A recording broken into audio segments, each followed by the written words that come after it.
There's no feeling more intense than starting over. If you deleted your homework the day before it was due, as I have, or if you left your wallet at home and you have to go back after spending an hour in the commute. If you won some money at the casino and then put all your winnings on red but it came up black. If you got your best shirt dry cleaned before a wedding and then immediately dropped food on it. If you won an argument with a friend and then later discovered that they just returned to their original view. Starting over is harder than starting up. If you're not ready for that, like if you've already had a bad day, then what you're about to go through might be too much. Feel free to go away and come back. I'll be here. Alright, thanks for coming with me on this trip. I'll understand if you have to take a break at any point. Just find a safe place to stop and quit the game. And don't worry, I'll save your progress, always, even your mistakes. This game is a homage to a free game that came out in 2002, titled Sexy Hiking. The author of that game was Jazzuo, a mysterious Czech designer who was known at the time as the father of B games. And B games are rough assemblages of found objects. Designers slap them together very quickly and freely, and they're often too rough and unfriendly to gain much of a following. They're built more for the joy of building them than as polished products. In a certain way, Sexy Hiking is the perfect embodiment of a B game. It's built almost entirely out of found and recycled parts, and it's one of the most unusual and unfriendly games of its time. In it, your task is simply to drag yourself up a mountain with a hammer. And that act of climbing, in the digital world or in real life, has certain essential properties that give the game its flavor. No amount of forward progress is guaranteed. Some cliffs are too sheer or too slippery, and the player is constantly, unremittingly in danger of falling and losing everything. Anyway, when you start Sexy Hiking, you're standing next to this dead tree that blocks the way to the entire rest of the game. It might take you an hour to get over that tree, and a lot of people never got past it. You prod and you poke at it, exploring the limits of your reach and your strength, trying to find a way up and over. And there's a sense of truth in that lack of compromise. Most obstacles in video game worlds are fake. You can be completely confident in your ability to get through them once you have the correct method or the correct equipment or just by spending enough time. In that sense, every pixelated obstacle in Sexy Hiking is real. The obstacles in Sexy Hiking are unyielding, and that makes the game uniquely frustrating. But I'm not sure Jazzuo intended to make a frustrating game. The frustration is just essential to the act of climbing, and it's authentic to the process of building a game about climbing. A funny thing happened to me as I was building this mountain. I'd have an idea for a new obstacle, and I'd build it, test it, and it would usually turn out to be unreasonably hard. But I couldn't bring myself to make it easier. It already felt like my inability to get past the new obstacle was my fault as a player rather than as a builder. Imaginary mountains build themselves from our efforts to climb them, and it's our repeated attempts to reach the summit that turns those mountains into something real. When you're building a video game world, you're building with ideas, and that can be like working with quickset cement. You mold your ideas into a certain shape that can be played with, and in the process of playing with them, they begin to harden and set until they're immutable, like rock. And at that point, you can't change the world. Not without breaking it into pieces and starting fresh with new ideas. For years now, people have been predicting that games would soon be made out of prefabricated objects, bought in a store and assembled into a world. And for the most part, that hasn't happened, because the objects in the stores are trash. I don't mean they look bad or that they're badly made, although a lot of them are. I mean they're trash in the way that food becomes trash as soon as you put it in the sink. Things are made to be consumed and used in a certain context, and once the moment is gone, they transform into garbage. In the context of technology, those moments pass by in seconds. Over time, we've poured more and more refuse into this vast digital landfill that we call the internet. It now vastly outnumbers and outweighs the things that are fresh and untainted and unused.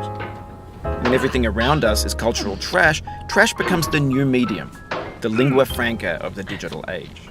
And you can build culture out of trash. But only trash culture. Be games, be movies, be music, be philosophy.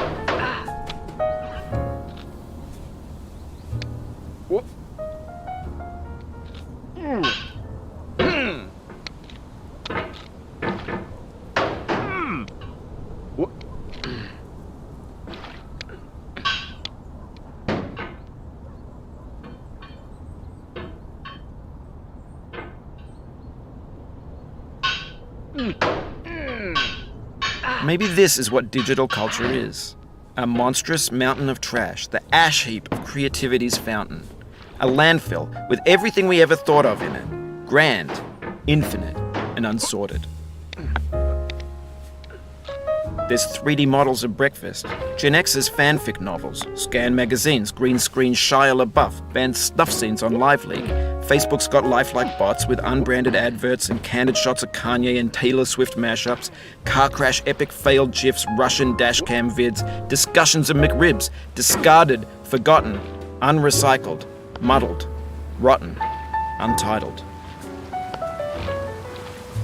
Everything's fresh for about 6 seconds, until some newer thing beckons, and we hit refresh. And there's years of persevering, disappearing into the pile, out of style, out of sight.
Oh, you just lost a lot of progress. That's a deep frustration, a real punch in the gut.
Oof, sorry about that.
In this context, it's tempting to make friendly content that's gentle, that lets you churn through it but not earn it. Why make something demanding if it just gets piled up in the landfill, filed in with the bland things?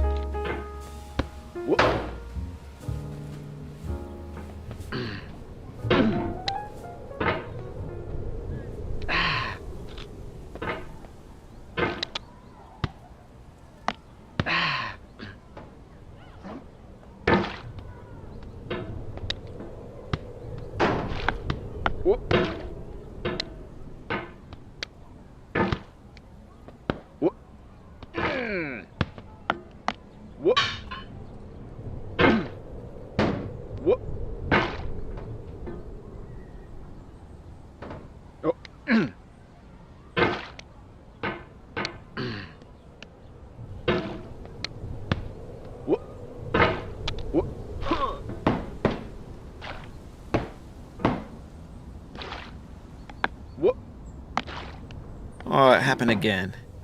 Keep on trying, don't let it get to you.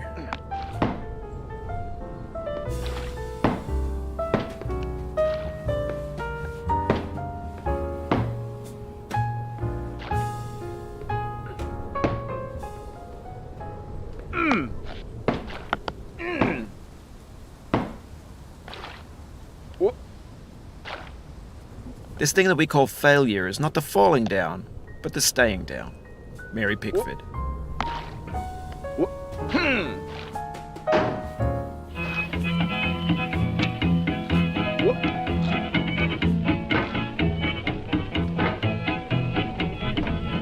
Get nasty over there, boy.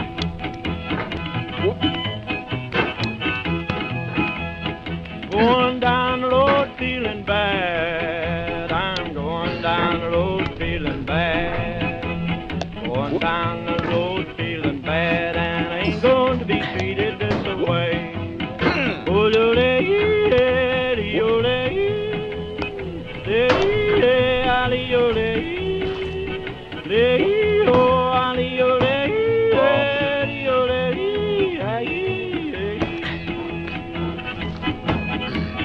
lay them blues up, boy, friend.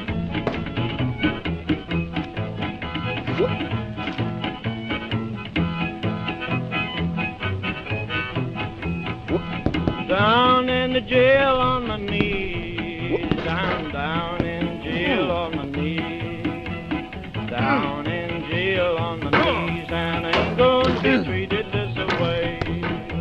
They feed me on cornbread and cheese, they feed me on cornbread and cheese, they feed me on cornbread and cheese, and I ain't going to be treated this way.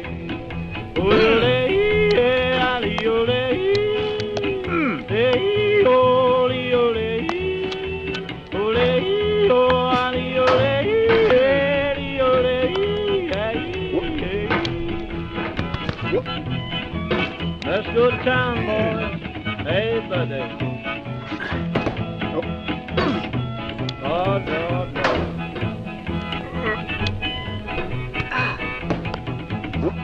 $10 $10 shoe fits my feet. A $10 shoe fits my feet. $10 shoe fits my feet, and I ain't going to be treated this way. Going where the weather suits my clothes. I'm going where the weather suits my clothes. I'm going where the weather suits my clothes, and I ain't going to be treated this way. Ole, ole, ole, ole,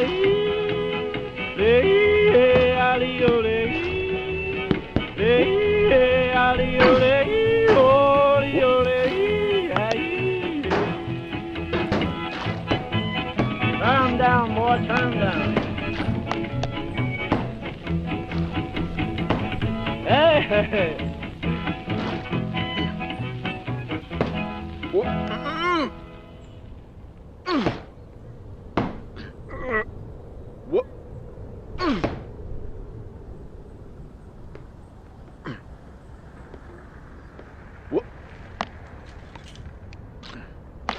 The soul would have no rainbow, had the eyes no tears. John Vance Cheney. The pain I feel now is the happiness I had before. That's the deal. C.S. Lewis.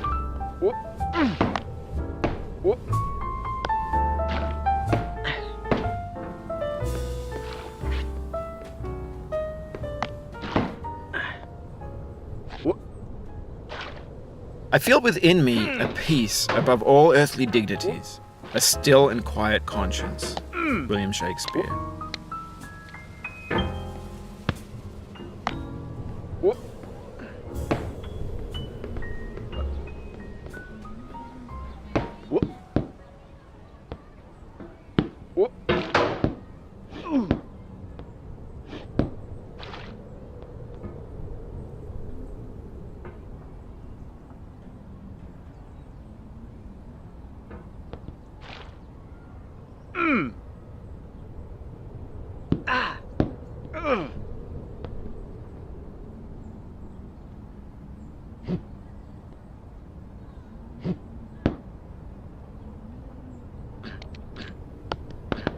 You cannot now believe that you will ever feel better.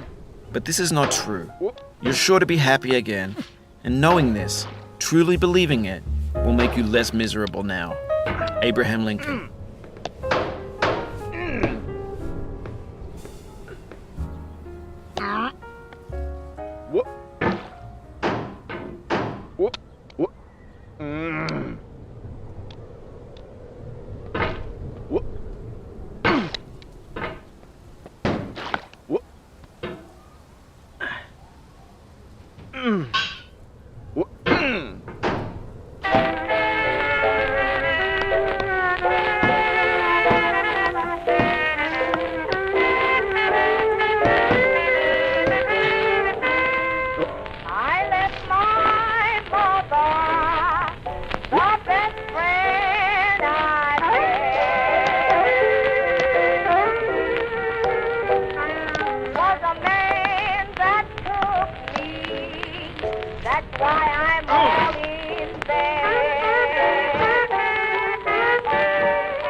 All my clothes is bone, the nails wore off my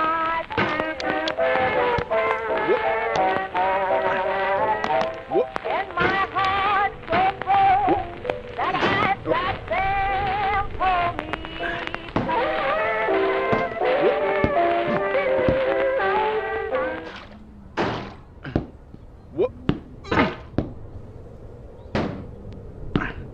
Do not stand at my grave and cry. I am not there. I did not die. Mary Fry.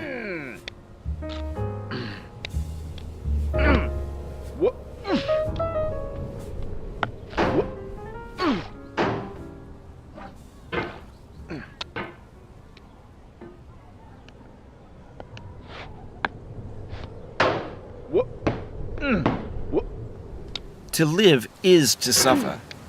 To survive is to find some meaning in the suffering. Friedrich Nietzsche.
Life is a mosaic of pleasure and pain.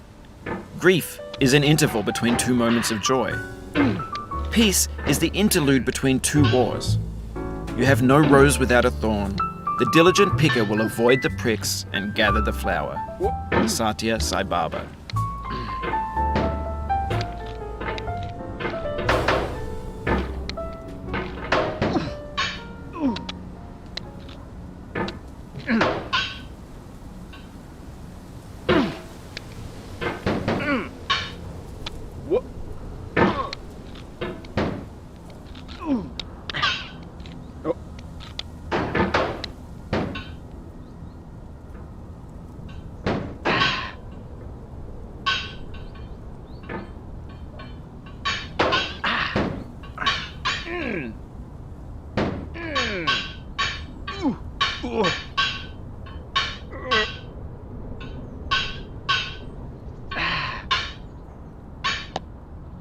Sorrow is my own yard, where the new grass flames as it has flamed often before, but not with the cold fire that closes round me this year.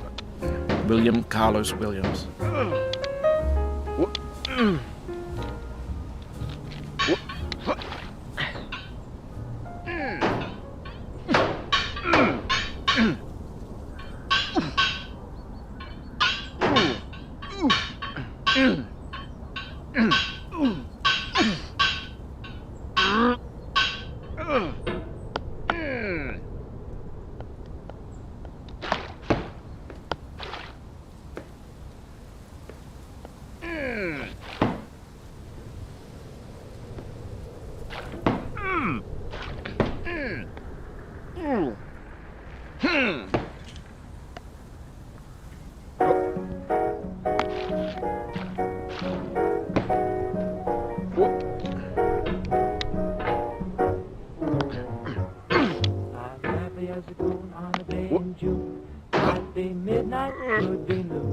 Crazy as a loon, or will be soon if my baby don't hurry home. Oh, whoopsie-doodle, I'm off my noodle, my baby is gone away. I'm running around in a spin, I don't know where to begin. Oh, whoopsie-doodle, I'm off my noodle, my baby just wouldn't stay. I can't tell the sun from the moon, I'm lying just like a balloon. I've read the note she left me 1,000,000 times a day. But if someone should ask me what it said, I couldn't say. Oh, whoopsie-doodle, I'm off my noodle, I know I could be okay if my baby'd only hurry back to me today.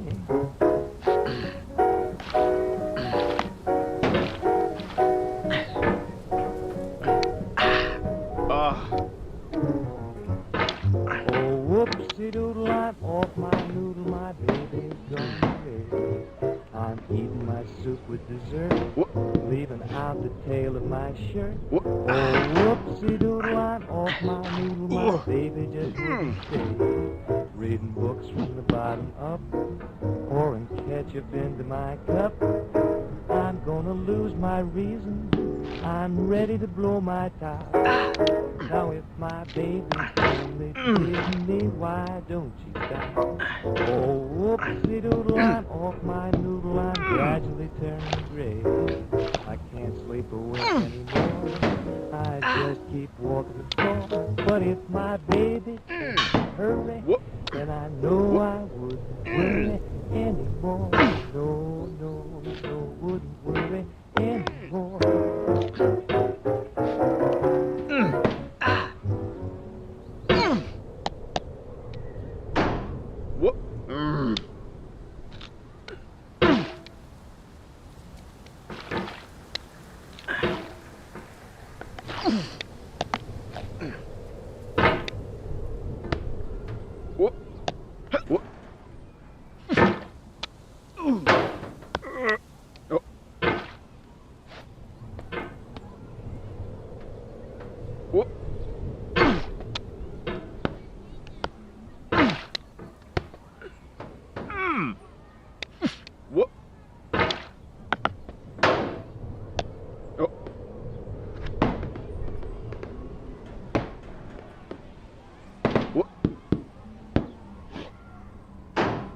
Of all sad words of tongue or pen, the saddest are these. It might have been. John Greenleaf Whittier.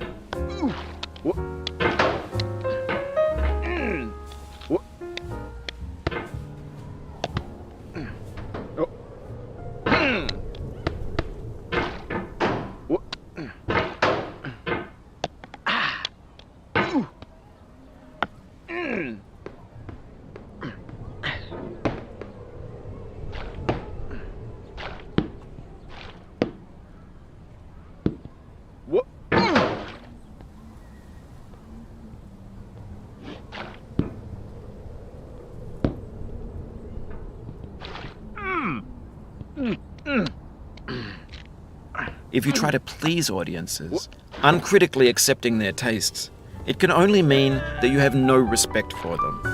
Andrei Tarkovsky.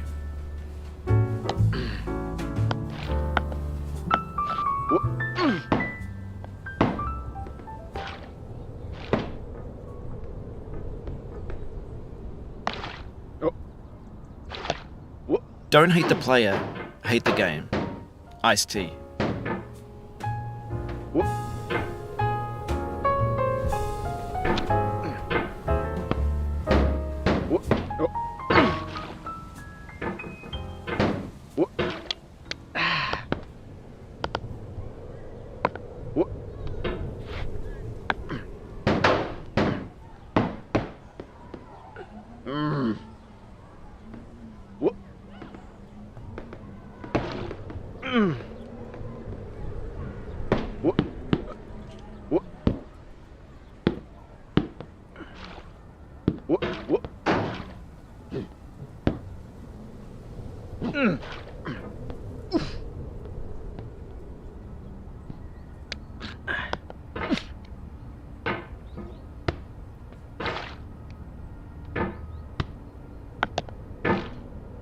When games were new, they wanted a lot from you. Daunting you, taunting you, resetting and delaying you. Players played stoically. Now everyone's turned off by that. They want to burn through it quickly. A quick fix for the fickle, some tricks for the clicks of the feckless. But that's not you, you're an acrobat. You could swallow a baseball bat. When to the sessions of sweet silent thought I summon up remembrance of things past, I sigh the lack of many a thing I sought, and with old woes new, wail my dear time's waste. William Shakespeare, Sonnet 30.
Patience is the foundation of eternal peace.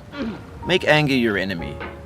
Harm comes to those who know only victory and do not know defeat. Find fault with yourself and not with others. It's in falling short of your own goals that you'll surpass those who exceed theirs. Tokugawa Ieyasu.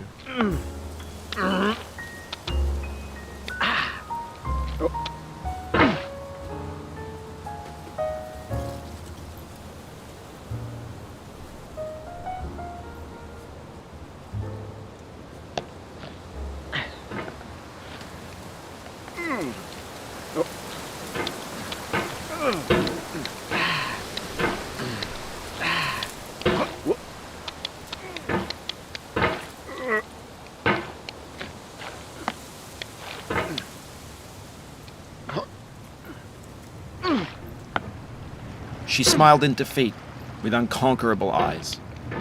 Atticus.